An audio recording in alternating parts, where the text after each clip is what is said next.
Good evening or good morning, wherever you are in the world. I'm Regina Yao, and I'm moderating the fourth Fathers for Pixels YouTube panel session for 2020.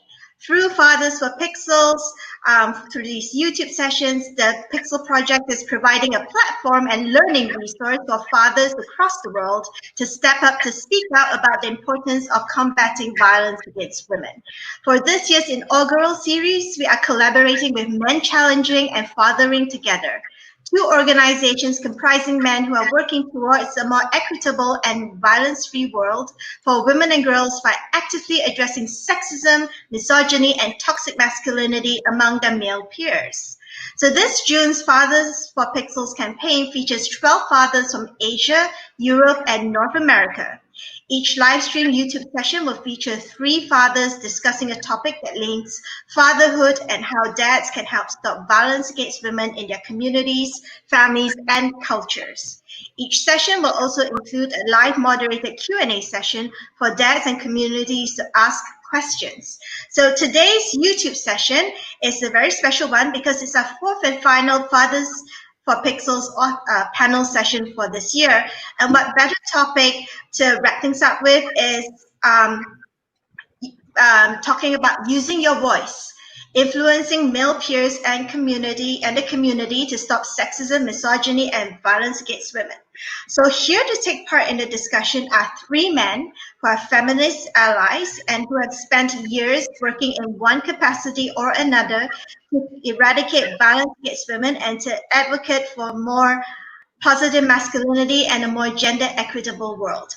First up is Albert G. Titman. Albert hails from the Nishnam Miwok Maidu. Is that correct? Maidu? Yeah, Nishnam Miwok Maidu and Pit River Nation. Yeah, Pit River and Mexico people. He is the current chairman of the board of directors for the Native Dads Network. Albert is also the lead addictions counselor at the Sacramento Native American Health Center Incorporated, where he provides alcohol and drug abuse assessments, diagnosis, and treatments to individuals, couples, families, and groups to achieve more productive marriage, family, and social adjustment. Albert is the father of 5 grown-up children. Next up is Jim C. Hines. Jim is the author of the Magic X Libris series, the Princess series of fairy tale retellings, and the humorous Goblin Quest trilogy. His latest novel is Terminal Uprising, Book 2 in the humorous science fiction Janitors of the Post-Apocalypse trilogy. He's an active blogger and won the 2012 Hugo Award for Best Fan Writer. Jim was a crisis counselor in college and is the only science fiction and fantasy author with a dedicated section on his website for rape resources. He lives in mid-Michigan with his family. And finally, we have Robert De Leon. Robert is an activist and community leader who is strongly committed to community development and sustaining advocacy around health promotion and the role that the family unit plays in the evolution of our society. Robert has worked on a diverse portfolio of programs that affect the Latino community, including intimate partner violence, or what we in the movement call IPV. And he and his wife Emily and daughters Amber and Adeline live in McAllen, Texas. So you, the audience, will also be able to ask them questions live during this session. We should go on for the next 1 hour and 50 minutes or so. So just make sure you're logged into your YouTube account so that you can type your questions into the chat box to the right of the screen, YouTube screen, and Anusha, who is today's producer and chat box moderator, will relay them to me to read out to Albert, Jim, and Robert to answer. So having said that, now onwards to the panel session. So to give y'all a bit of context, think about this. When people think of fathers, they usually think about them in the context of the family because dads are usually the first male role model in a person's life and have a significant impact on their son's attitude towards women and girls and their daughter's view of what constitutes a healthy relationship with the male people in their lives. However, Beyond fatherhood and the family environment, fathers are also members of various communities and they work or socialize with other men in various capacities, ranging from friendship to work colleagues. As most cultures and societies are currently and historically patriarchal, fathers, as men, all have some measure of influence over their male peers and play a role in not just keeping society functioning, but also enforcing or changing cultural norms. The difference is whether they follow the social cultural script or work actively to dismantle the patriarchy to replace it with a more gender equitable society on all levels. So, with that in mind, the most obvious question to start this discussion is, in your experience, why is it critical for dads to speak out and take action to stop sexism, misogyny, and violence against women among their peers and the wider community? And let's start with Robert. Hi, good evening, everybody. First of all, thank you for having us on this forum and the opportunity to speak to everyone out there in the world.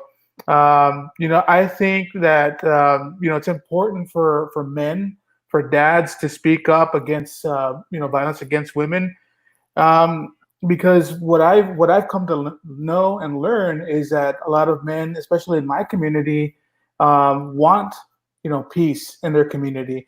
They want peace in their households, and I think that for a lot of men, they just don't have the place or the space to do so.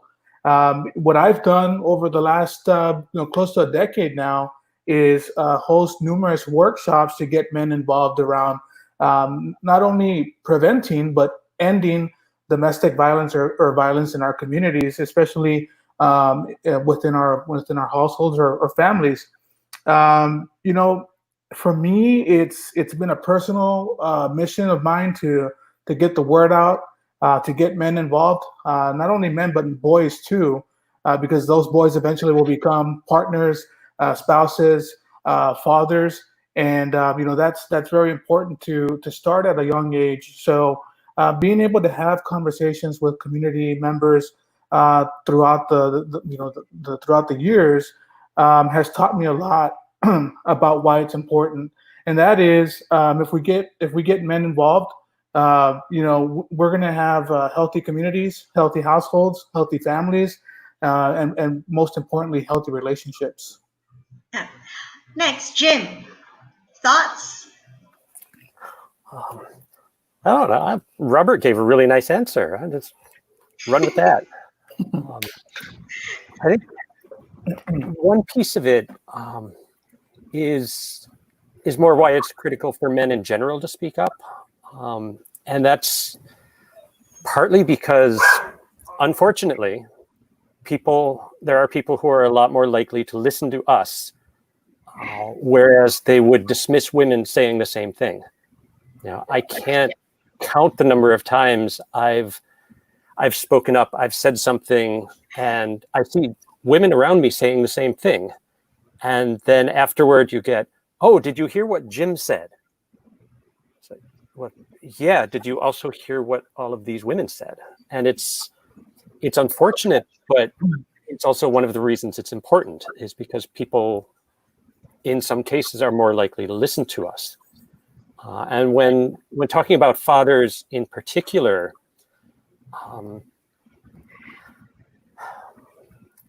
fathers can influence other fathers. Dads can influence other dads, and that's where kids are going to learn from. They learn first from their parents. They learn, what does it mean to be a man? What does it mean to be in a relationship? How do you treat your partner? That I'm 46 years old and I still find my concept of what marriage is goes back to what I saw with my parents. So when we reach out as fathers, we can help, we can influence kids in that very formational stage. It can have much more of an impact. Okay. Albert? Dinge Kamo, Wile Motakmo, which just means in gratitude, thank you from my heart to your heart for inviting me and the rest of the men to speak from our experience, from our heart, from our mind. And so this is a very important topic.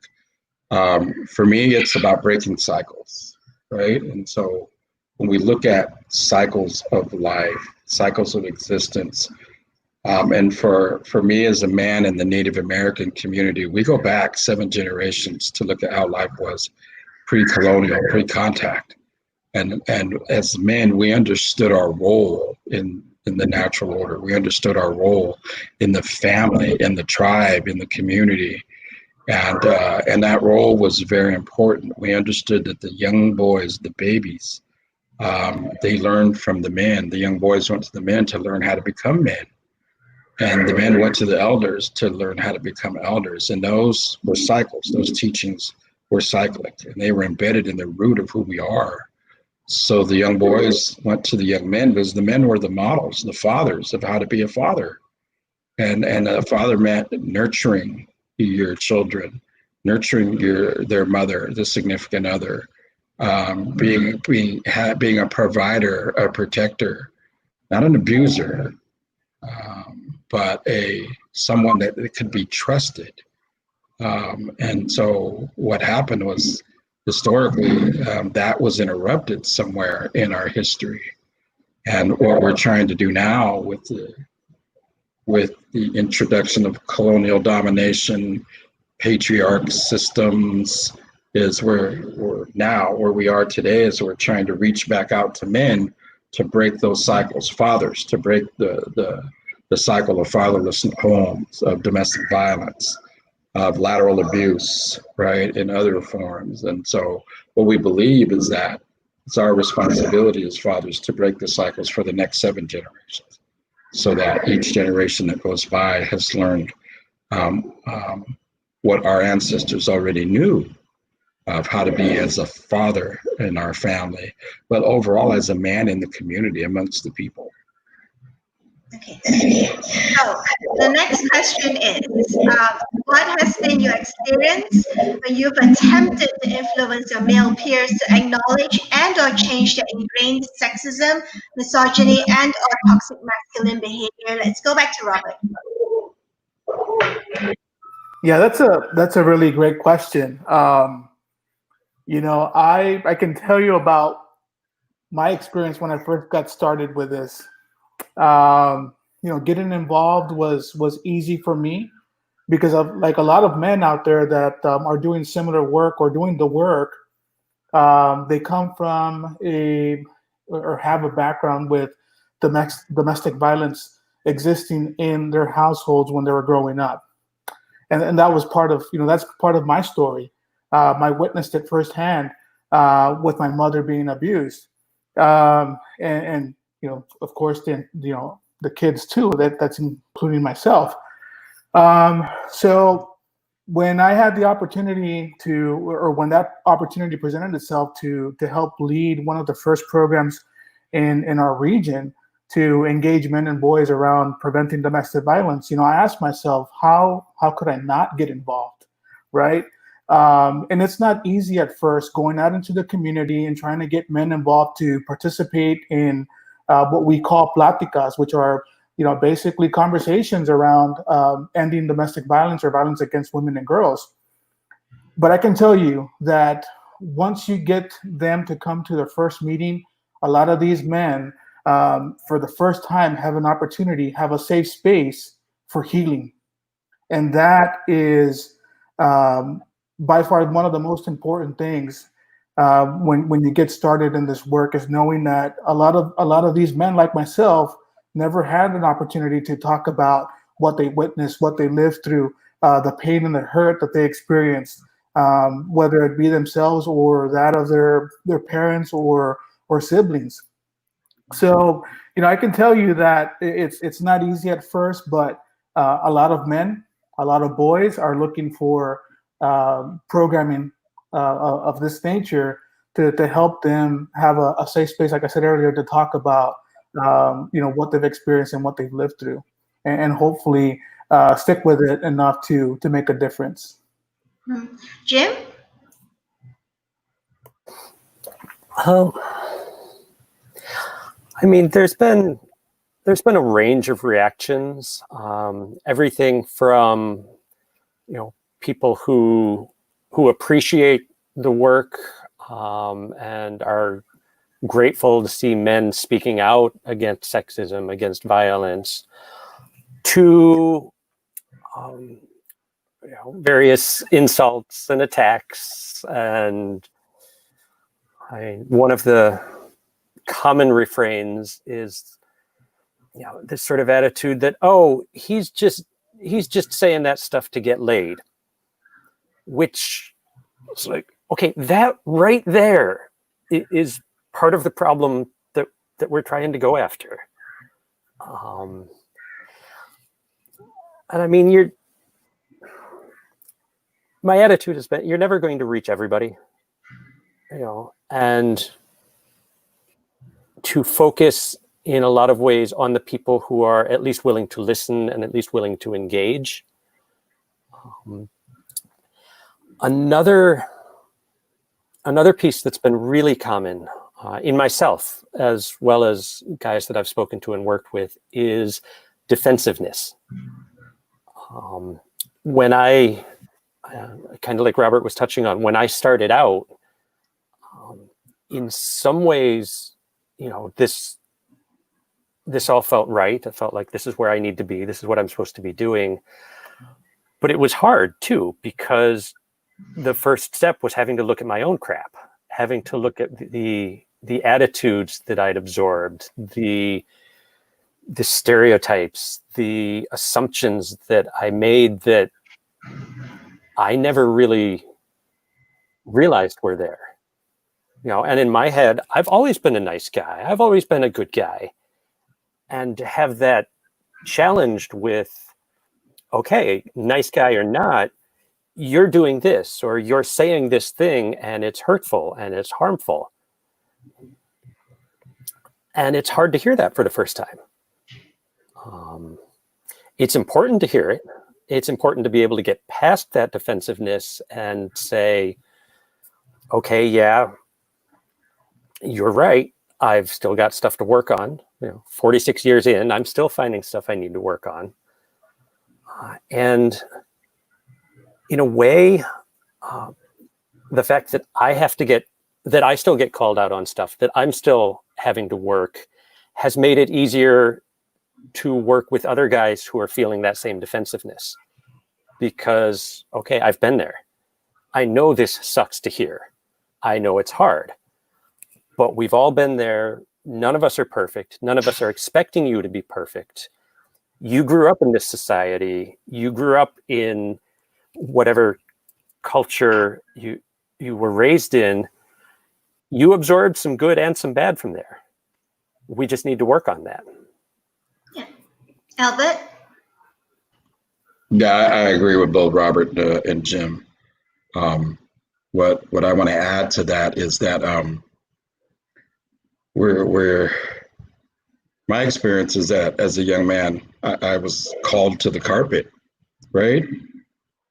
Because abnormal was the norm. These things that we're talking about in terms of lateral violence and intimate partner violence, domestic violence, just abuse of women, objectifying women. Those things were the norm.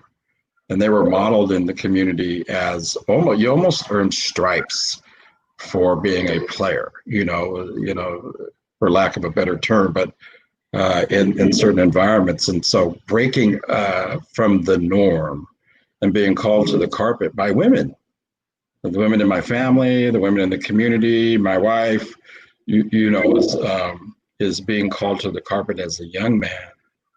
And realized, man, something must change. Something has to change. And the Creator blessed me with I have 4 daughters.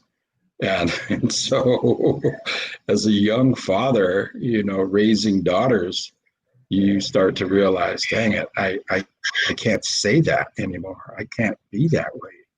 anymore. I cringe when, you know, my daughters and their boyfriends are like me when I was that age. I'm like, oh no, right?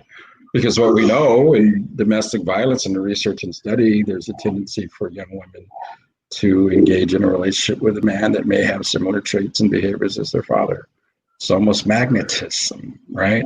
And so breaking those cycles of abnormalcy being the norm, right? And then reclaiming our role as Native men and these matriarchal ideas, like listening to our women, listening to our elder women, listening to those strong leader women in our communities, learning from them, and actually applying that to our lives. It's incremental changes. I know for me, it just didn't happen overnight. It's taken years for me to actually make those changes and actually apply them to my life. And I have one son, and you know, we call him Big Son. That's his name when he was a baby, because at that time, when I had my son, and I already had two daughters, I looked at my son and I just knew he was like this glowing ball of sun. It was like this perfect time in my life where I was going through a change. And I realized at that point, I got to be a better father. My story can't be their story, right? It's got to change for him, and I got to be the model. And hopefully I can be the model for him, then he ends up being the model for any of my grandchildren growing up behind them. And in the community, I facilitate a batterers intervention program. So we call it Mending the Sacred Hoop, which is a program that addresses intimate partner violence and domestic violence. And we work within the LGBT plus community as well. And so addressing parenting at all levels, right? So this is complex and compound. And at the Native Dads Network, that's what we do. We reach out to Native American fathers and others who may be raising Native children to educate them on what a well, healthy, sobriety is a big part of that, father looks like, feels like, acts like. And so standing with the women, missing and murdered Indigenous women has taught a lot of us. And a lot of us men are being called to the carpet. And we have a lot of work to do because our egos get in the way, which is fear-driven and toxic masculinity. None of us wants to be called out. We don't want to be shamed by our peers in many cases. Oh, look at you. You know, those derogatory, stigmatizing words that we use, like, well, I won't use the word here, but some of the men know what they are. You know, you're whipped, you know, and the expletives added to that. And so we got to teach men in the Native American community that we honor women. Women are sacred. They're the life givers. Without women, we don't exist. And so we had ceremonies that honored women throughout our life, puberty ceremonies, this, rites of passage ceremonies that not only the women, but the men, the young boys. So I could go on, but I'm really short on time. So yeah. So just before we go to the next question, just want to pick up on what Jun said about men not listening to women and listening only to other men's voices. Just a little piece of update from the UN. So the UNHCR did a study about attitudes towards gender and towards women this year, and the results were released in March. 9 out of 10 people of any gender do not trust women. 1 in 3 men and women think that a man has a right to beat his wife. They did this study in, I think, 78 countries. It just puts a number on what Jim was talking about, that why people don't listen to women. So that's why we're having this panel, because hopefully there are men out there sitting there thinking, what can I do? And they're listening to 3 of you. All right, so let's go add to that really quick. Yeah. I believe that those men historically are afraid that if women come to power,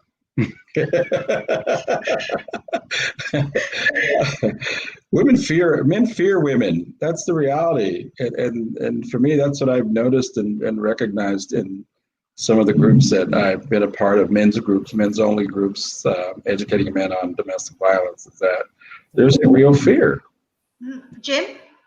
I definitely agree with what Albert's saying. And I think part of what I've seen is that fear that if women are in power, that women will treat men the way men have treated women.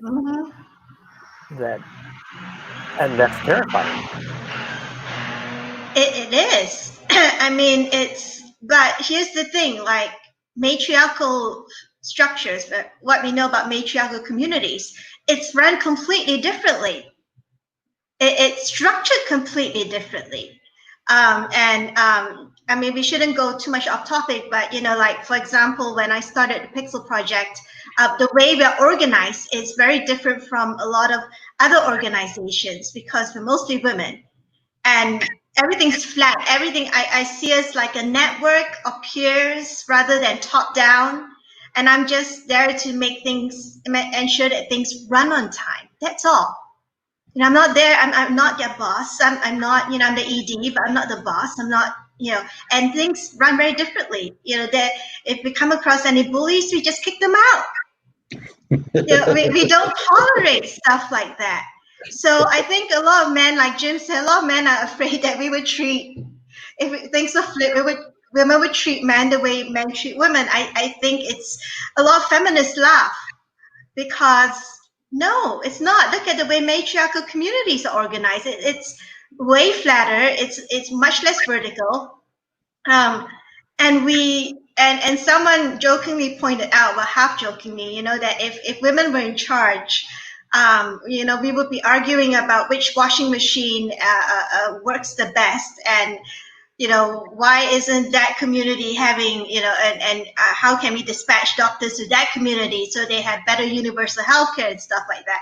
But it's only half a joke because we will probably do it. So anyway, so getting back to the discussion. So what types of obstacles, so also drawing from what Jim said just now about defensiveness, what types of obstacles did you face when you first started consciously working on influencing your male peers to address their sexist, misogynist, and or toxic masculine behavior? So let's go to Robert again. Well, the first things first, I myself had, like Jim and Albert mentioned, I had some work to do on myself, and I've been a work in progress because, I grew up, just from what I watch on TV, from magazines, from my friends growing up, I too objectified women at one point in my life. It's something that I'm not proud of. I too have been verbally abusive towards towards women and men, right? So I had to take a deep look inside myself and work on that before I could even go out into the community and do the work, right? Because I had a lot, like most men, I had to overcome what I learned from your traditional gender roles. We're taught what it takes or what we need to do to be men, or what it takes to be quote unquote real man. So I had to break down a lot before I could even start to work. But the one obstacle that is fresh in my mind when we talk about this is people in the community, both men and women, telling me no one's going to show up to your meetings. And I started to believe that at one point because we'd hand out flyers. We would do social media posts. We'd go to meetings with local stakeholders, and you'd have one man show up to the meeting. So I've conducted sessions where it's just me as a facilitator with another man or another father in the room. But I can tell you, you stay persistent. You don't give up. You keep getting the word out. And and I've seen it myself. I've witnessed it myself. I facilitated these pláticas, these sessions with one man, with 25 men, with 30 men, with 40 men. And it's a beautiful thing, right? And that's the one thing that I think a lot of people believe or think at first, is that men don't want to hear it. They don't want to be a part of the solution. Believe me, they do. And there's 2 other men here tonight that I know want to be a part of that solution, and there's several of them out there that are wanting to be a part of this this movement, if you will. But it's also important to give thanks to the women like you that are bringing men together to talk about these issues. Because like my mentor Tony Porter has said, my liberation as a man will only come with your liberation as a woman. So, I just whoever's listening tonight. If you want to get this or a program started in your community, there will be some naysayers, but I can tell you right now that there are a lot of men that are looking to be a part of it. Yeah. Jim?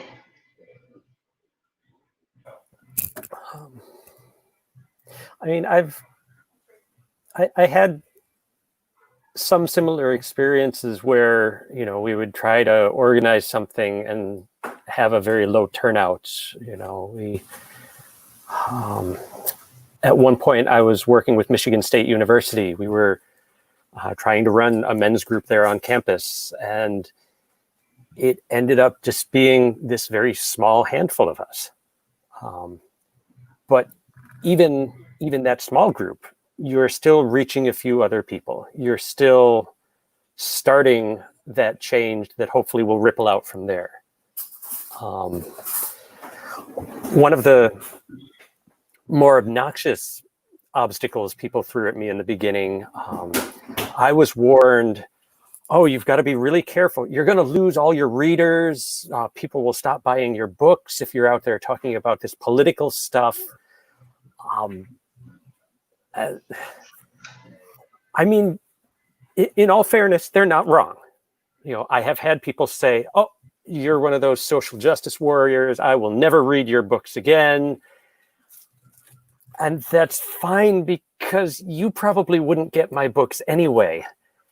And I think for every one of those, you also get somebody else who says, hey, I found you because you were speaking out about this, and I appreciate that. I think,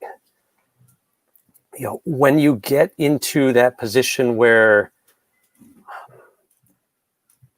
I've been moderately successful. I'm not I'm not George R.R. Martin or anything like that, but it's been enough that I've had a bit of a platform. And when you have that, the question becomes, what are you going to do with that platform?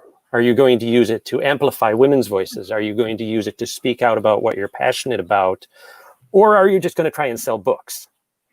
And I like selling books, but this is more important.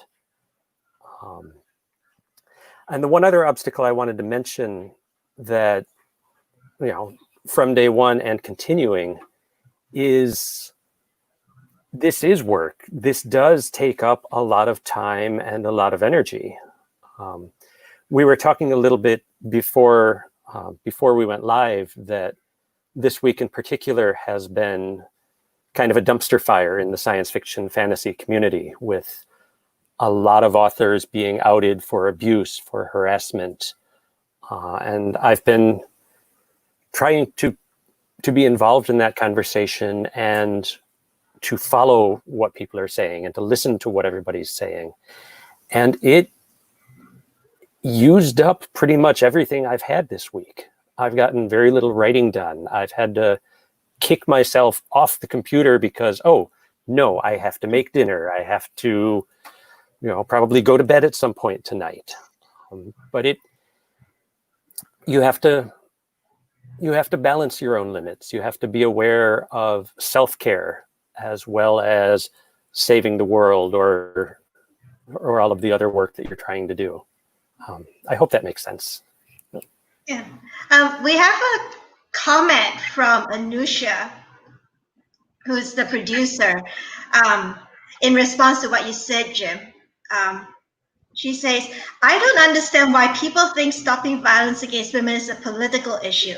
Does that mean there's a debate for or against? It's really a human rights issue. It's, we can bang on time and time again about this. But the people who object to actually improving things keep calling it political. It's the same thing with racism. They call it political. Same thing with raising people from poverty. Oh, it's political. So it's just I guess it's a diversionary tactic. It's a derailment tactic. But yeah, it is irritating. I'm going to be really, really, really honest about it now. It does, as you said, it is an obstacle. People labeling it something, labeling what you're trying to do something, and then derailing it, and it makes it that much harder to, get change going. But let's go to Al. Let's go to Albert. Yeah, I agree with both Robert and Jim, and my journey early on, the most resistance, and I shared, when I had daughters, I realized I needed to change, and change is a constant; it's constantly happening. But we can also jump into change, especially personally, to affect change in our own life, and immediately the pushback was more from my peer group than not wanting to, being a father, having responsibility to my wife and my kids, not wanting to go out and hang out before, like we did before, getting some pushback in that, and having to almost make excuses for why I wasn't going out to hang out and be promiscuous or anything like that, right? As being a young father in my 20s, and then realizing that I just needed to make some changes within my own life, within my home as a father. And then realizing in the Native American community that this is a broader issue. This isn't just about me, and it's just not about me and my daughters or my family. This is about our people. This is about our community, our tribe, and seeing the issues going on within our communities. And so on my journey of change, I was guided to some places that helped me, that taught me, and then that guided me to a place where I wanted to do this work. This actually became life's work, like the men before me. It wasn't just something that I wanted to do in my own life. It became something that I wanted to begin the process of instilling change amongst my people. And those opportunities showed themselves. People were placed in my path. I believe in the Creator. That's the foundation of my life. I believe in that. That's our religion, is our cultural, spiritual beliefs. And so there were some people that were placed in my life that encouraged me to go back to school, earn a degree, and like someone else shared, continue to practice self-care. And that self-care included learning more about who I am as a Native man and what my role is in a matriarchal society, right? What is my role in a matriarchal society? And learning to honor and value those women in our communities who were standing up and standing out and calling us out and saying, where are the men? Where are you? We need men. Because like you shared, it's when women speak, it gets politicized. They get marginalized. And so for, this issue with missing and murdered Indigenous women, as an example, this is not a new issue. It's been going on for generations, more than 100 years. And finally, there's a voice. But the women have been speaking out for a long time, and they've been begging us men to come and be a part of that healing. And so for me, teaching the class, right? I want to teach the class. I'm going to teach a class of men, right? And in my group, with this vision of developing a nonprofit organization. So we developed a nonprofit organization that reaches out to men, and then supporting women in the missing and murdered Indigenous women. If they call on us, we're there. And I'm actually someone that they'll get called on to do opening prayers in the community and spiritual advice. And so I do that with men. And initially there was some pushback. When we started our first circle, one man showed up. And then after that one man, for a couple of weeks, we put flyers out, and then social media wasn't as available as it is now. Going out to community events, having booths with flyers, disseminating flyers out in the community, and then word of mouth. One man, then the next man, then the next man, then the next man. Before you know, we had a whole circle. And in our circles, we use we call it our medicine, which is we smudge, we pray, we sing, we use our rattles, our drums, we use all those things in the community. And so that's my son right there. Say hi, son. And so initially there was more of the resistance was from other men. The women were like, yes, come on, Albert, we need more men. Please, more men. The grandmas, the aunties, the daughters, we need more men. Where are more men like you? And I'm sitting there going, oh my God, I'm not this perfect guy you think I am. But I'm having to look in the mirror and go, man, can I do this? Should I be doing it? Somebody's gonna open my closet and all the bones are gonna fall out. And but then I realized, and there were some women that said, no, we support that. You've changed. We know what happened to our ancestors. We know why we have these issues in our community. We need men to stand with us to support each other, the balance in life. And so, getting out and educating men, we do this other thing, and then I'll shut up. We, Mike Duncan and myself and a couple of other men, we realized that we needed to reach out to men. And so we developed this camp out. It's a 3-day camp out. Then we called it Calling Back the Warrior Spirit, which was a men's wellness gathering. And in that gathering, we had a woman leader from one of the reservations. She's the tribal council leader. She gave us permission to use the land to reconstruct an old village using tents, right? And then we had talking circles. So we'd sit in a circle together and educate and have engaged in discussions about these issues that we're talking about: domestic violence, sexual assault, intimate partner violence, addiction, and the list goes on. And we would invite their sons. So if they had sons, we would tell them, bring your sons. And this is going to be our 7th annual coming up, and we're having a family gathering. And so anyway, that's my spiel. So yeah, that's what we do. And it leads directly into the next question, actually. It's what are some of your successes in influencing your male peers to reconsider their sexist or misogynist behavior towards women and girls, and how did you achieve it, Robert? Yeah, I think one of my biggest accomplishments is just seeing the change in my own friends, because they too participated in some of those sessions and workshops that I facilitated, being able to get the message across to them to the point where, hey, we shouldn't be talking about women when Robert's around, but or objectifying them when he's around. But they did it even when they were not with me, and they were proud of that. That they, one of my friends would have to. I remember this very clearly. It happened a couple of years ago, and he says to the group, "Hey, don't use the B word. Robert's here." Even though they weren't talking about women, just using the B word itself, they stopped using that. So that, to me, just being able to witness that and experience that with my own friends, made to me was very successful.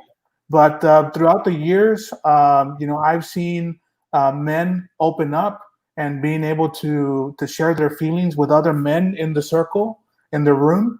So that to me was another successful thing, because when we talk about the Latino culture, we talk about machismo, and it's this masculine pride that we're supposed to be very proud of, and we don't show our emotions, we don't show our feelings, we don't express any of that because we're supposed to be strong, right? And I've shared this with men in these sessions where we can be all of that and we can still express how we feel, right? Because going back to self-care, that's part of it too, right? And I've been very, very, and I'm a very emotional guy. I'll scroll through my phone and I'll just see pictures of my 2 little girls when they were, they're fairly young. Amber is a little over 2 years old, and Addie is a year and a half. But even then, I start scrolling through my phone. I see them when they were just born, and I did this just the other day. And tears start coming down my eyes, and I don't have to worry about holding that in anymore, because I'm very comfortable with the man that I am, and I think that being able to share that with other men allows them to be free, right? That's the whole point of why we have these sessions, these workshops, is also to help them liberate themselves from what they've learned and what is holding them back. We're going back to conversations about patriarchy, right? We break down this machismo pride that we have, and just bringing that word up.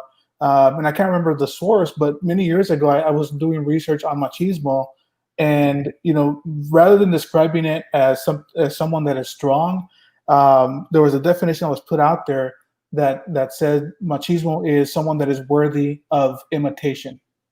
And that to me is the type of machismo attitude I want to have and hold, is that other men can imitate the person that I am, the loving and nurturing father that I am. And that to me is helping and has helped along the years get the message across to men. And that I think that's been very influential and successful in the sense that men run with that, and it makes them better fathers, better brothers, better friends, and overall better men. Okay, Jim? I think in some ways that's a hard question, because I don't think we always see the successes. We speak out, we do what we can. A lot of the time, if there's going to be change, it won't be immediate, and it won't necessarily be something that we see. So some of it, honestly, I've had to take on faith that, speaking out, doing the work, working with people, doing panels, the whole range. Some of it is taking on faith that yes, the change, the success may not come today, but we're planting seeds. But I think, of all of the stuff that I've done over the years, I think my favorite was years ago. I was looking at my community, my science fiction fantasy peeps, my geeks, and just looking at the way we portray women on our book covers. Whether it's the scantily clad chainmail bikini type, or they're sexualized, they're objectified in a way that the male characters rarely are. And so I ended up doing a series of photo shoots where I was trying to mimic these poses and these wardrobes. And it was ridiculous and absurd, and it went viral, and it led to a lot of conversations. There were publishing houses that they sat down and they met and they said, okay, this is Jim trying to do one of our book covers, and we never want to see this again for many reasons. It led to conversations from artists, having to rethink, okay, how do I portray women? With the advertising people, with editorial, with publicity, with the bookstores. And I think some of the reasons it worked so well was, it was funny because I looked completely ridiculous, and I was trying to embrace that ridiculousness. And the visual made an impact a lot better than I could have done with words. And it wasn't perfect. I still had pushback that, women aren't allowed to be sexy, or everybody needs to wear burqas now, and that kind of nonsense. But it felt like it did have a real impact. It did create some change, not for everybody, but significantly. Okay, Albert, what are your successes? Oh, wow.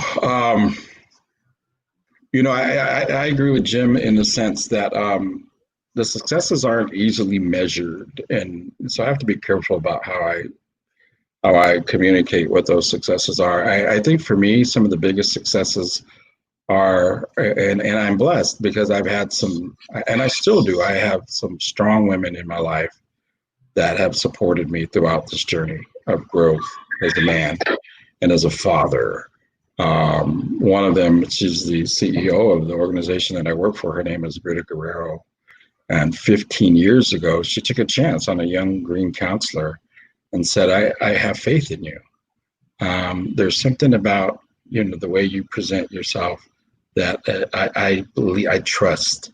and she gave me an opportunity to work at this organization that I'm telling you about, the Native American Health Center, and allowed me to develop program. And so that's when I was able to develop a program around just meeting men where we were in the community at that time. But in the community itself, building trust with the community, the women in the community, and the other men. And like Robert said, for me, it was about modeling and trying to be the best model that I could be at that time in the beginning. And as I grew and gained trust, that my confidence as a changed man, as someone that was moving in the direction that my ancestors had laid down. You know, we come from greatness and resilience. Our men knew our roles as nurturers, as providers, as protectors, as warriors. And it didn't mean abusing one another. And so once I started to learn from those elders, you know, the Creator put some men in my life as well, Bear Jackson, Martin Martinez, those men who had been through and were older and guiding. They modeled that, they taught it, and they walked the talk. And so being fortunate enough to have those people in my life, my mama's still alive. She's very supportive. My wife, my daughters, all of them are the ones that, they're the ones that, they're the ones that let me know that I'm doing a good job. They're the ones that are the ones, my granddaughters, they're the ones that, they're the measures of success for me.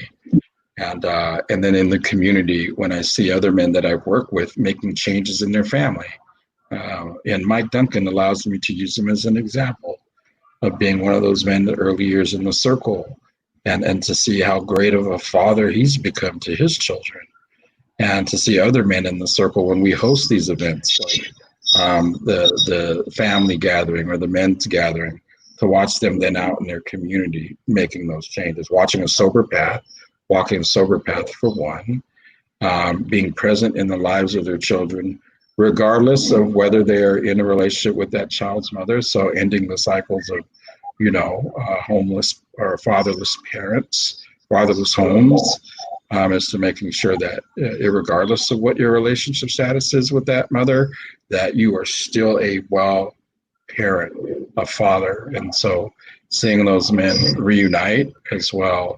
So those have been kind of the measures of success and over the years. And we got a lot of work to do. I don't want to pretend like our community is all well and wonderful, because we have a lot of work to do.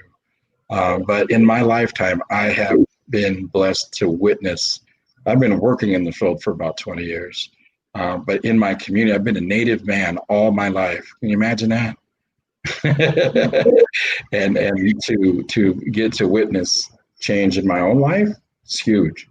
Breaking those cycles, those are measures of successes. Returning back to the culture as a Native man, that's a measure of success for our people. Going back and learning our language, that's a measure of success. We're not supposed to have those things. And then breaking those cycles of abuse.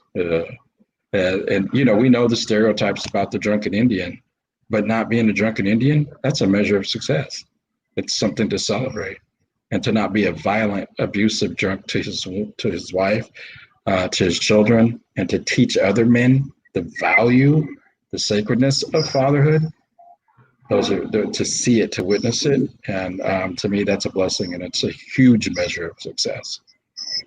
And you actually answered the next question, which is, how do you personally raise the bar as a role model for your male peers, especially other dads? So let's go to Robert. Yeah, that was very nice, Albert. Thank you for sharing that. You know, when I think about this work and the work that I've done and having conversations with men in our community, men and women in our community, about ending domestic violence, you know, like I mentioned earlier, you know, I had work to do on myself, and how I raised that bar to continue doing this work. And I think it was mentioned in the private session before we started, you know, we have to practice what we preach, right? And as Albert said, you walk the talk.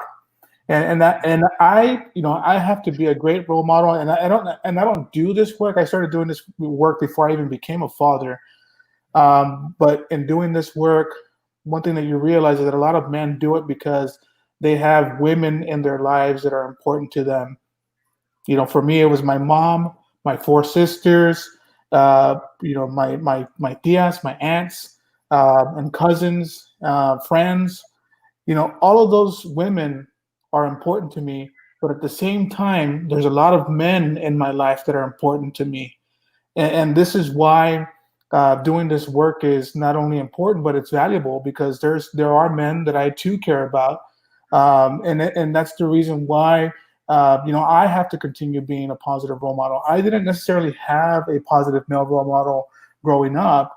However, over the years, I have found men that I could count on, and now I'm considered one of those men to the men that I know, and they look up to me, right? So I have to make sure that I continue to lead by example, that I continue to be a man that is not objectifying women, that is not abusing my own wife, my own daughters, and modeling what a healthy relationship should be, not only to my daughters and my family, but people that are friends, people that are watching tonight, right? I have to make sure that I continue to be the best person that I can be, the best man that I can be, and I have to hold a high standard of behavior for myself every day, day in and day out. Otherwise, men that I want to participate in this movement are not going to participate.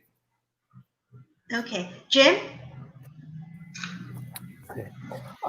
Just as a heads up, we just started getting a thunderstorm here. So if I suddenly disappear, then yeah, lightning hit the power lines or something.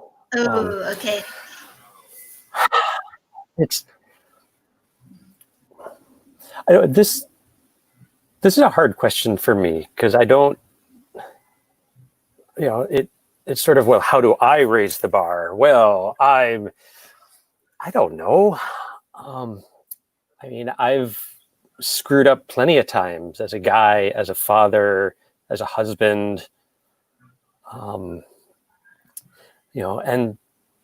you try to walk the talk, you try to model all of the stuff that we've been discussing. I guess a couple of the pieces I've tried particularly hard to model, one of them is just listening.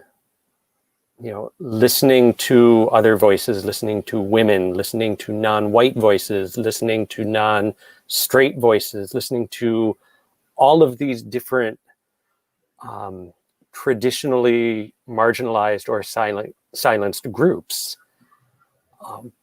because unfortunately, it's not something that we tend to do enough. And then trying to take that a step farther and, okay, how can I elevate these other voices? How can I, instead of drawing the spotlight to myself necessarily, how can I take whatever spotlight I have and use it to help magnify what these other people are saying? Another piece is, when I do screw up, and unfortunately it still happens, it'll probably always happen, trying to model this taking responsibility for that, owning our mistakes. And honestly, that's been hard. When my wife was alive, this was not something that I was good at when she and I would argue. I like to think I was getting a little better, but it was definitely still, it was something I needed and need to keep working on. But being able to model as a guy saying, you're right, I screwed up. I apologize, I need to do better. Instead of, the defensiveness again, or instead of having to always win whatever conversation or argument it is, just being able to say as a guy and as a dad and as a husband, yeah, I was wrong, I think can be huge. It is huge. And you're actually further along the way than a lot of guys. I mean, my late father took him more than 30 years. I told Albert this, right? Took him more than 30 years to say for the first time to me, "You were right." So you're further along the way than my late dad. So Albert, do you have anything to add to the points that Robert and Jim have already brought out? Yeah, and like you said, I'm pretty good at foreseeing the questions, I guess. So kind of answered them ahead of time. And I agree, Jim, wholeheartedly, and also Robert. Is that for me? I don't know if I'm raising the bar. I haven't really measured it in that sense, but one of the things I know that I will continue to do is what I've seen effective to this point. And the biggest thing for me is just modeling that. It's just being in the forefront, putting myself in or being blessed with the opportunity to be in a leadership position and utilizing that platform to model exactly, to educate exactly what this discussion is about, and that's to address the issues of inequality in our society when it comes to the treatment of our women, to the objectification of our women, the marginalization of our women, and as a Native American man to also to model and educate what that looks like, what it sounds like, what it feels like to be in balance in our relationships, especially as a father, as a husband, as a son, as a grandson, as a community member, as a tribal member. What does that healthy, well balanced Native man look like? What does he act like as a father in those roles, as an uncle? And in many of us in the Native community, that role of uncle and auntie is parallel to that of a mother and a father. And in today's society, what we see is that you can be the uncle or an auntie of someone's child, and if you try to discipline them, or your brother or your sister will get mad. "Don't talk to my child like that." "Well, I'm his uncle." "So what? You're not his father." And so, but in the Native community, what we're learning to bring forward really is the idea, and it's in the Native community, that your uncle should be modeling that, is also has that responsibility. So I try to be that uncle as well in our community. And so I don't know if that raises the bar. One of the things that I do, and when it's just us men in a circle and we're in the class, in the domestic violence class, it's a safe, sacred space, I kind of call them on it. I call them on those attitudes. It's just us. We're sitting here talking around the medicine, around the fire, and I'll challenge that attitude or that belief. And I know we're short of time, but I have a great example of that. That if we have time, I'd like to share it. But I nonetheless, I do that in that platform, in that space. Mm-hmm. Right. So let's talk about toxic masculinity, particularly when it manifests as violence, specifically male violence against women and girls. So we've seen it everywhere, in many forms, ranging from domestic violence to rape to killing women who say no to them. This knee-jerk habit of resorting to violence is probably also one of the most difficult forms of toxic masculinity to get rid of. So there are two questions here. So the first question, how can men who were never taught to resolve conflict and handle rejection without violence work on themselves in order to avoid further perpetuating this behavior towards women and girls in their lives? Robert?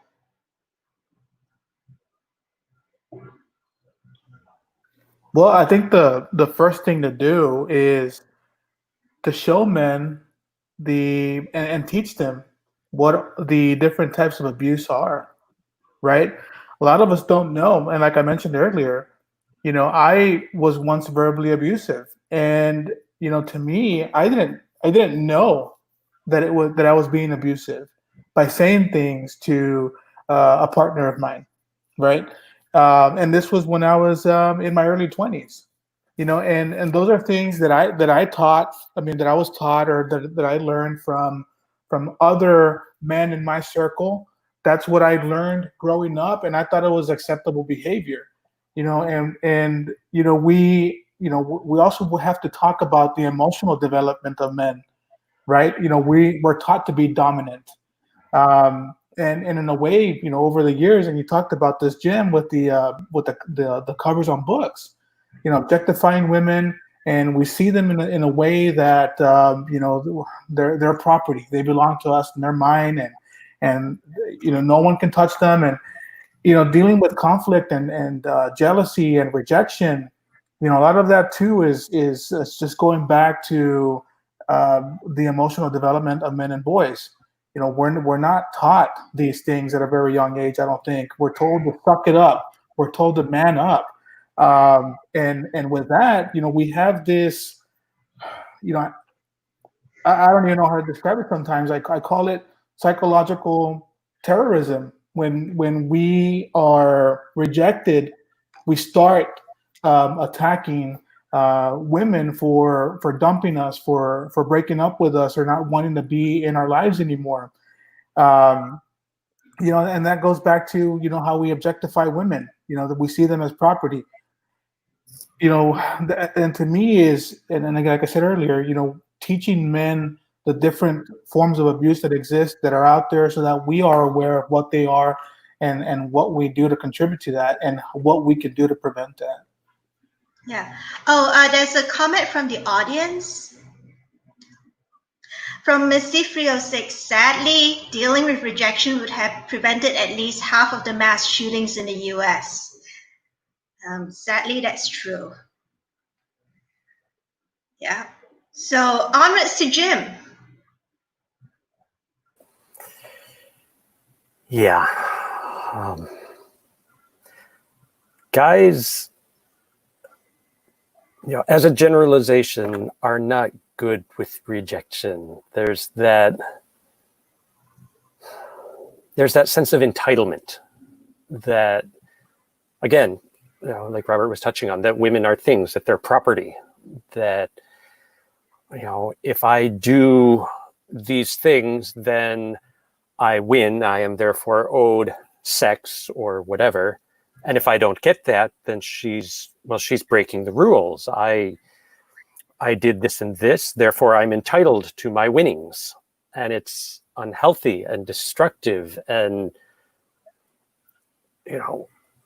and just that piece where it's learning to treat women as people.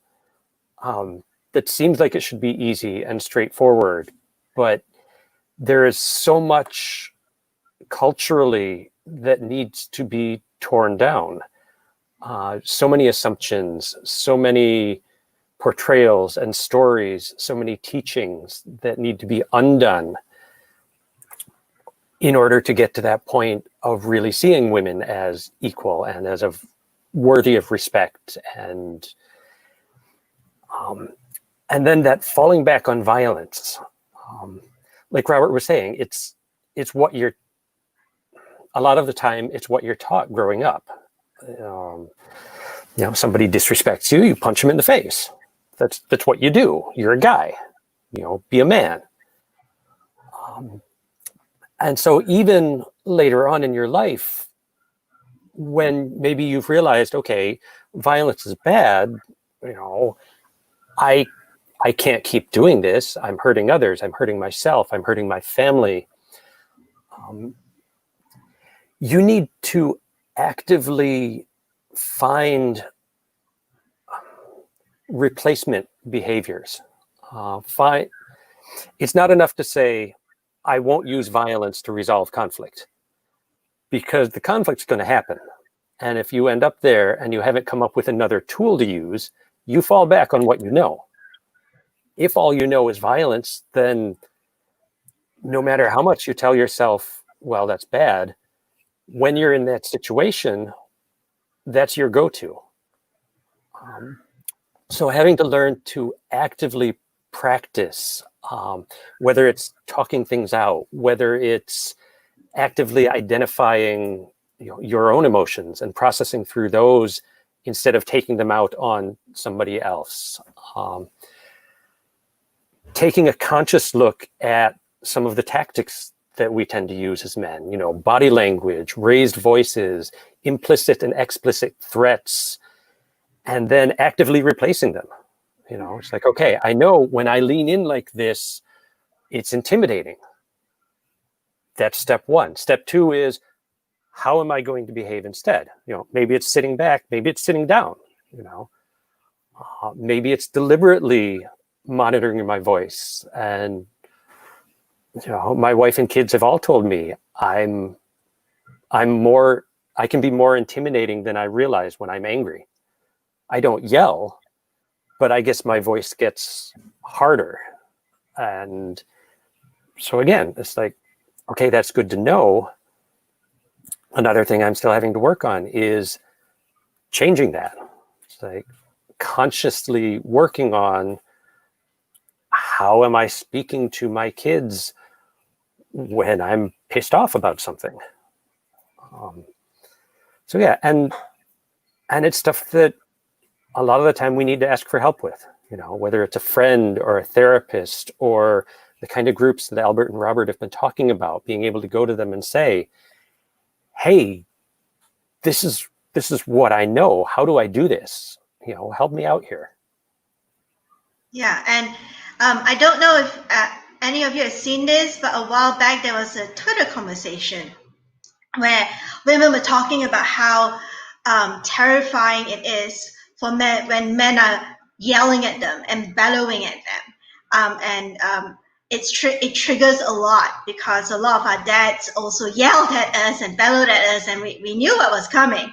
And also there's a second Twitter thread where a lot of women were talking about how they hate it when men, and the word is looming at us. It's an intimidation strategy, and while it's not as scary as men bellowing at us, it's really annoying. No, don't use your superior height, because most of us are shorter than men. Don't, women and children, don't use that height, that body mass to intimidate us. Can we just all sit down and have a chat? So I'm just bringing this up because that's what you were talking about. But let's go to Albert. Yeah, I agree with Robert and Jim, and again, just to add some context to that, is toxic masculinity is systemic, and we live in a patriarchal society, and as Native people, we understand far too well this idea of colonial domination. It's a system of power and control. And it's not new, it's happened across the world. And so men have always felt like we needed to be in positions of authority in patriarchal societies, kingdoms, king of the castle, my way or the highway. I'm bigger and stronger, therefore I'm dominant. It's this idea in American society, we're socialized as men, and both Robert and Jim, identified being socialized in this country as to what a man is, how a man's supposed to be, especially in relationship to women. And so it's unfortunate that when we're talking about toxic masculinity, it's been the norm since the beginning of time in this country. It's just the way it's been. And so here we are generations later, and we're trying to unravel and unwind and retrain men ourselves first, and then asking and pleading and arguing and fighting with other men to wake up and get it. And the minute we do that, then we get pushed back. And we talked about it earlier.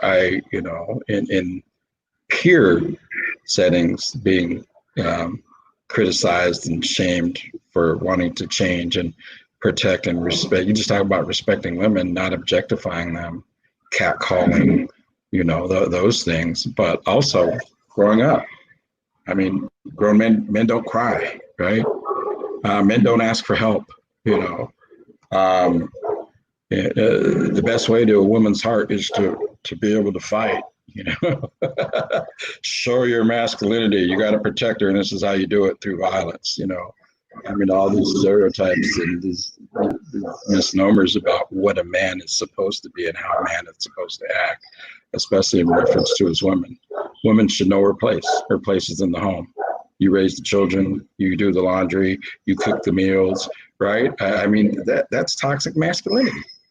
And we're, you know, in some cultures, that is the way it's practiced. So we look at cultures around the world globally, and how that has, in those patriarchal societies, religiosity. I mean, the list goes on and on. We can look through some of those indoctrination texts that define the roles, and it's pretty clear that the male is dominant in each one of those roles.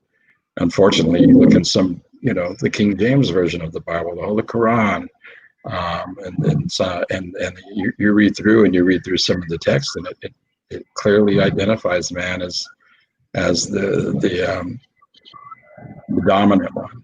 And so, for me, again, it's just trying to be a good model. I'm trying to model what a well-balanced Native man is, and I'm not perfect. I got a lot of work to do, because those things are so embedded, deeply ingrained, and they've been transmitted culturally, the historical and intergenerational impacts. I didn't even talk about the boarding school era, where children were removed forcibly from the home. My father was a product of that. The government of the United States went onto reservations and removed children, not by choice, but by force, and placed them into boarding schools, and placed them in boarding schools that were ran by religious sects, Catholic, Mormon, Protestant. And what happened there is they were stripped of their language, their identity, their culture, their religion, all those things. And it was replaced with the colonizers' beliefs. And, but while they were there, for what happened to my father, when he spoke his language, he was beaten. When he first got there, they shaved his head. They deloused him. They gave him a new name, took his Indian name and named him Albert. You know, that's a European name. It's related to royalty, a prince, but that was the name he was given and not his original Indian name. And so there's a lot of things that happened. He was sexually abused while he was there by a priest. He ran, and when he got caught, he was beaten. And so violence, and this idea of what a man is supposed to be. So what happens to a child when he grows up after being institutionalized all those years? Well, you get remnants of what the original person that we believe God created us to be, understanding our role as a father amongst our people, as a husband, as a man, as a protector, a provider, a nurturer. For us in California, we weren't warring tribes like some of the other tribes. And so this idea that all tribes warred against each other and took slaves is not true. It's a lie. And so our people were really in this region right here where I'm at in Sacramento, California. California was plentiful, it was bountiful, it was resourceful. So we didn't have to war or fight over anything. The earth took care of us. And so we just had to make sure we nurtured and took care of one another in that sense. And so, so when I learned that about my dad, it helped me to understand why he was the way he was, and how to forgive, and what I needed to do to change.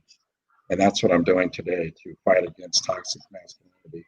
If it's on TV, it's in the music, it's on billboards, it's on the radio, it's on your handheld device. And if you're not careful, your kids are watching it right now. It's embedded in cartoons. It's horrible. So anyway, that's my spiel. Okay, so before we go to the final question, I just want to put a remark from a man who is watching this. So David Curry said, "My three sisters are important to me like Robert. I'm a science fiction fan and have been depressed by the stories of misbehavior coming out of that community." Yeah, David, so have all of us. It is depressing. It is. So we are almost at the end of the session. So one final question. Do you have any particular tips for dads and dads to be out there who are aware that they need to start taking action and changing, but are finding it difficult to get motivated and to take action to get it done. So, Robert.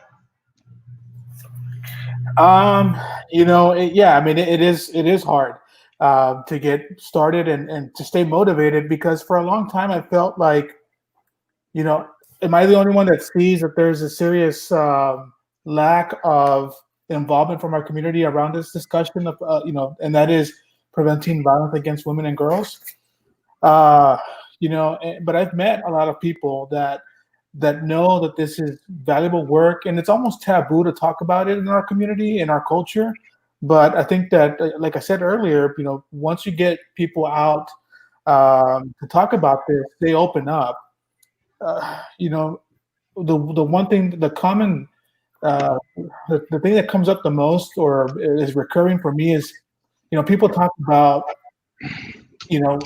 especially for me, being a dad of two girls, they assume that it's important to me because I have daughters. I can tell you right now that if my daughters were sons, or if I had a son and daughter, this work would be just as important, because I would want to raise, if I had a son, I would raise my son the same way I'm raising my daughter, right? And one reason for that is because I definitely want to be able to talk about gender roles. I wash dishes, I cook, I clean, and I show that to my daughter, and I would show the same thing to my son if I had one, right? So that in itself is important to me, being able to address and talk about gender roles, being able to continue to be not only a good father but a positive male role model. And I think that for me as a dad, it's important to get other dads involved, but at the same time, like it was for me before I became a father, getting those men to understand that they too can be a positive impact in the lives of other men and boys in their lives. Yeah. Jim? Just real quick to sort of respond to the comment. I completely agree. It has been really discouraging seeing all of this stuff coming out. It's been really disappointing. Some of these are people I've considered friends or that I've had a lot of respect for. But I think the piece to also keep in mind is, this sort of abuse and harassment is not new. It's not that suddenly in 2020, all of these people have suddenly become abusive. This has been going on, all over the place and in science fiction fantasy for a long time. Look at some of the history of Isaac Asimov, look at Marion Zimmer Bradley, look at, all of this stuff that didn't come out for years and years or was just tolerated. And the fact that now we're talking about it more openly, now people are finding that collective voice to say, this is not okay. It's going to be painful. It's going to suck. It's like draining a wound. It's unpleasant, it's nasty, and it hurts. But I've got to believe it's also a sign of progress.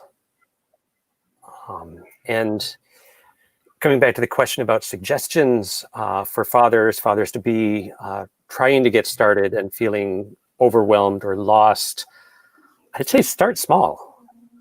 Maybe, like if you have kids, maybe pick a show or a movie that they watch and talk about, how do they portray men and women? Why are the Ninja Turtles all boys? What do you think about, Harry Potter and the way that they use love potions? Is that okay? This little things right out of those shows, right out of those cartoons Albert was talking about, and just not even trying to lecture or teach, but just ask the questions, see what they think, offer your perspective. It's relatively straightforward, and it even gives you an excuse to chill out and watch cartoons with your kids. Okay. All right. So the final wrap-up comment would come from Albert. So, hi, Robert's daughter is with us. Is there Annie? Yes. For me, it's Hi, Amber. hey, how are you? Good to see you. Beautiful baby, beautiful. And for me, in response to the question, is that I agree with Jim and Robert as well, but is to start at home, start small, begin there, and try not to overwhelm yourself with how to get started at a grander scale. And if home is a struggle, if that's where your struggles are, then I know that you're not alone. And sometimes we feel like as men, maybe our ego is in the way, or pride, or shame, or guilt is in the way, and we don't want to reach out for help because we've been socialized not to seek help. But to know there are support groups out there that support fathers. They're out there. I don't know what community you're in, but they are out there. And the online now, you can go to the Native Dads Network Facebook page, and you can connect with me and Mike Duncan on there, no matter where you are on the globe, and we will help you. We will support you. But know that you are not alone. And if you're seeking to find a connection in your community, start one. And that's what we did. We just said, you know what? We didn't have any money. We started that at a park, and we put a flyer out. Hey, dads are going to meet at a park, and us dads are going to come together and talk about dad stuff, and bring a potluck. It's a potluck, so bring something to eat. It was like that simple. And what we realized is that there are men. There are other fathers out there that want to be advocates for change. That it does exist. You are not alone, brother. Just know that. But you probably just have to seek out that support in your community. And I don't know if you're religious, but I know there are religious groups that address that as well. And so that would be my response to that. Start at home, reach out, and if not, start your own group. Something simple. Yeah. So anyway, so we've come to the end of the session, and Robert's two adorable daughters have joined us. Yeah, they just kept knocking on the door, so here they are.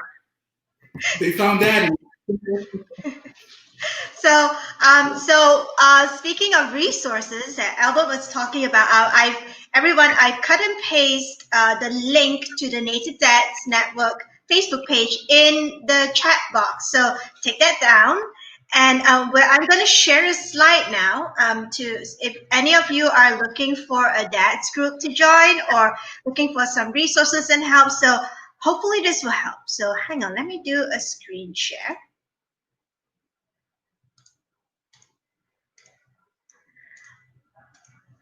All right, can everyone see this? Okay, so you can learn more about violence against women. If you're new to the topic, you can learn more about it by going to the Pixel Project's website at www.thepixelproject.net. And you can learn more about our Fathers for Pixels program. And we've just been in the middle of revamping it, hence this live stream discussion panel series is part of the revamping. You can learn more about it at http://bit.ly/dads4pixels. This is case sensitive, so you might want to take it down exactly. And you can learn more about Man Challenging, who's one of our partners at www.manchallenging.org. And we also collaborated with Fathering Together on this series. They are actually a group for dads, specifically for dads to work through toxic masculinity, sexism, misogyny, how to be better parents. Go to www.fatheringtogether.org. Any of these organizations will be happy to work with you. The Pixel Project would direct you to one of these organizations if you're a dad, or if just let us know what area you're in. And like Albert said, everything's online now. So if you don't have anything local in your area, you can actually reach out to people like Albert, and they can get you started. So I'm gonna stop the screen share. So that's it for today's panel session. Albert, Robert, Jim, do you have any announcements about any events for dads that are coming up? Online stuff? Well, for me, one of the things is every Thursday on the Native Dad Network, Mike actually facilitates a Fatherhood is Sacred, kind of an hour of teaching in the curriculum. And so you can access the website, and it's a live. It starts at 5 o'clock Pacific Standard Time, and it's a curriculum-based intervention. But he does a teach every Thursday, and then you'll be able to access our website. But I want to speak to the Native fathers out there, just to let them know that we come from greatness. Our ancestors prayed for us to be in this place where we can reclaim our identity as Native men, as fathers, our role in the community, and to stand against colonial domination and patriarchy. And so it's our responsibility. It's an inherent responsibility to make that change, to stand against and misogyny, sexism, violence against women, and stand with the women in our community. Okay, Robert, do you have anything online coming up for the men? I unfortunately I don't, but the moment I have any information to share with you and the Picture Project, I'll be more than glad to share that with you and the audience. Okay. Oop. Jim, do you have any announcements? Anything coming up? Given the state the communities, the science fiction fantasy community is in, is there anything coming up? Nothing immediate. We'll see how the next few days go. I did want to though say thank you, Regina, for bringing this together, and also thank you, Albert and Robert. It's been a pleasure having a conversation with you guys. Absolutely. All right. So thank you, everybody, and everyone in the audience. Thank you for joining us today. Have a good Saturday or Friday evening if you are in the US, and a Saturday if you are in Europe and actually staying up late to watch this, or in Asia and Australasia. So we'll bid you goodbye right now. Have a good weekend. Thank you, Robert and Jim, and thank you, community. Y'all did a great job. Regina, thank you so much for the invitation. Thank you.